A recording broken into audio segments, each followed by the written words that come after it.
এই যে ব্যক্তিকে আপনারা নরমাল সাদা শার্ট এবং প্যান্ট পরে আদালত চত্বর থেকে হেঁটে আসতে দেখছেন, এর নাম হচ্ছে লুৎফুজ্জামান বাবর, যিনি ছিলেন বিএনপির সাবেক স্বরাষ্ট্র প্রতিমন্ত্রী। একসময় তিনি ছিলেন তারেক জিয়ার বেস্ট ফ্রেন্ড। তার ভয়ে বাঘে হরিণে এক ঘাটে জল খেত। আর সেই বাবর সাহেব আজ 2টা মামলায় ফাঁসির আসামি। নিঃসঙ্গভাবে কন্ডেম সেলে দিন পার করেছেন তিনি। রিমান্ডে বাবরকে টর্চার করে 21 আগস্টের গ্রেনেড হামলার মামলায় তারেকের নাম জড়াতে বলেছিলেন পুলিশ, কিন্তু তিনি একবারও তার নাম বলেননি। একটা সময় তিনি তার চুলে জেল দিয়ে মাথার চুল খাড়া করে রাখার স্টাইলটা বাংলাদেশের জনপ্রিয় করেছিলেন। উদ্ভট ইংলিশ কথা বলার জন্য বেশ আলোচিত হয়েছিলেন তিনি। তার মধ্যে অন্যতম হচ্ছে এটি। না, শত্রু আইডেন্টিফাইড না, we are open, we are looking for শত্রু। এই ভিডিওটি আপনারা ফেসবুকে অনেক দেখেছেন, এটা অনেক ভাইরাল হয়েছিল। সেই সময় এই কথার জন্য তিনি অনেক সমালোচিত হয়েছিলেন। তবে বর্তমান স্বরাষ্ট্র মন্ত্রণালয় যেরকম মিডিয়ার উপর হস্তক্ষেপ করে, কিন্তু লুৎফুজ্জামান বাবর, যিনি স্বরাষ্ট্র প্রতিমন্ত্রী থাকাকালীন কখনোই মিডিয়ার উপর হস্তক্ষেপ করেননি। পত্রিকা কিংবা টিভি মিডিয়াতে কথা বলার স্বাধীনতা ছিল। 2018 সালে তার যেদিন ফাঁসির রায় দিয়েছিলেন আদালত, সেই দিনই ছিল লুৎফুজ্জামান বাবরের জন্মদিন। কারাগারে থেকেও তিনি দিন দিন আরও জনপ্রিয় হয়ে উঠেছেন। আজকে আমরা জানবো লুৎফুজ্জামান বাবরের জীবনী সম্পর্কে।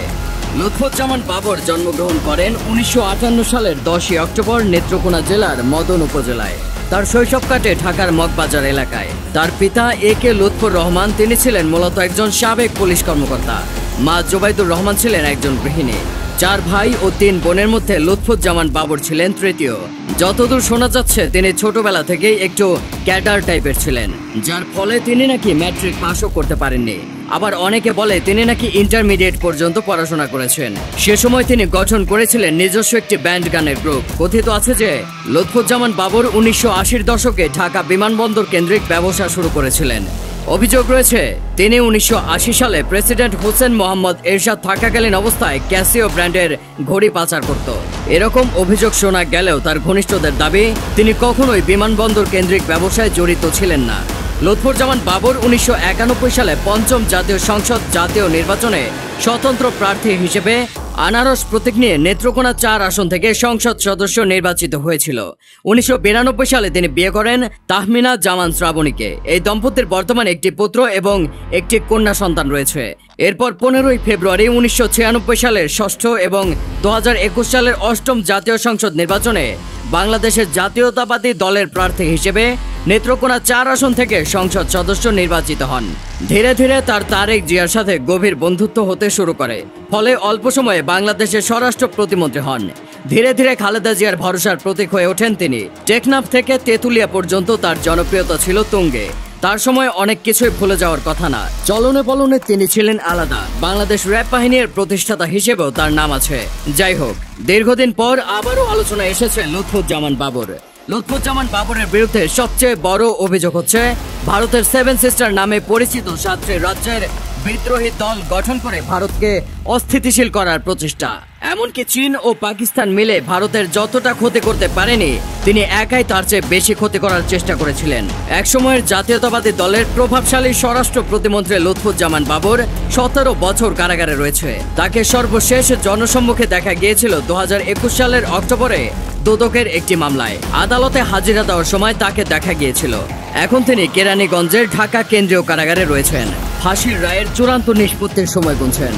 অন্তর্বর্তী সরকারের শপথের 2 দিন আগে ভারতের সংবাদ মাধ্যম এনডিটিভিতে দেওয়া সাক্ষাৎকারে নোবেল বিজয়ী ডক্টর মোহাম্মদ ইউনুস বলেন, ছাত্র আন্দোলনের কারণে বাংলাদেশের চলমান অস্থিতিশীল অবস্থান নিয়ন্ত্রণ করা না গেলে সেটার প্রভাব গিয়ে পড়বে মিয়ানমার, ভারত সহ ভারতের 7 সিস্টারে। তার এই বক্তব্যের পর হঠাৎই সামাজিক যোগাযোগ মাধ্যমে লুৎফুজ্জামান বাবরকে নিয়ে আলোচনা করতে শুরু করে।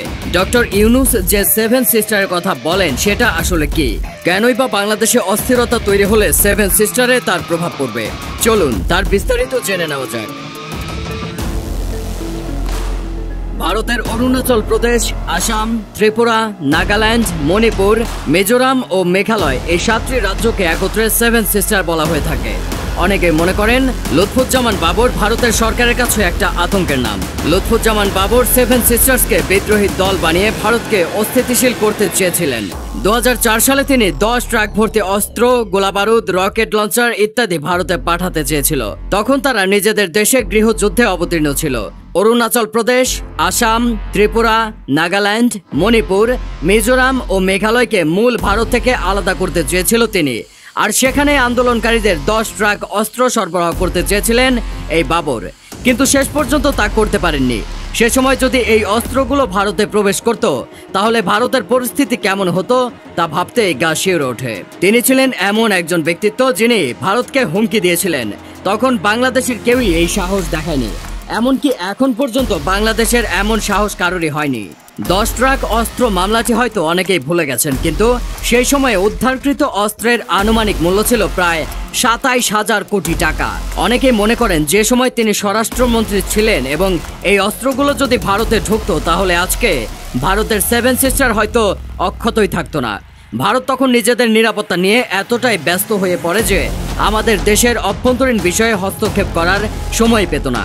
ফলে হয়তো আমাদের দেশকেও 17 বছর এই দুঃশাসন সহ্য করতে হতো না। তার সেই বিখ্যাত dialogue we are looking for শত্রুজ, যা আজও অনেকে ভুলতে পারেনি। 2001 থেকে বিএনপি নেতৃত্বাধীন জোট বাংলাদেশ সরকার গঠন করার পর যে কয়েকজন ব্যক্তি প্রবল ক্ষমতাবান হয়ে ওঠেন, তাদের মধ্যে লুৎফুজ্জামান বাবর ছিলেন অন্যতম।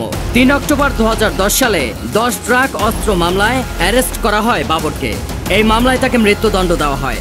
খালেদা জিয়া সরকারের সময় প্রবল অস্বস্তি তৈরি হয়েছিল এই 10 ট্রাক সমপরিমাণ অস্ত্র উদ্ধারের বিষয়টি। 10 ট্রাক অস্ত্র উদ্ধারের আগে থেকে বিএনপি সরকারের সঙ্গে ভারত সরকারের সম্পর্ক খুব একটা ভালো যাচ্ছিল না। এর মূল কারণ ছিল নিরাপত্তার সমস্যা। ভারতের উত্তর পূর্ব অঞ্চলের 7টি রাজ্যে নিরাপত্তা নিয়ে বেশ চিন্তিত ছিল।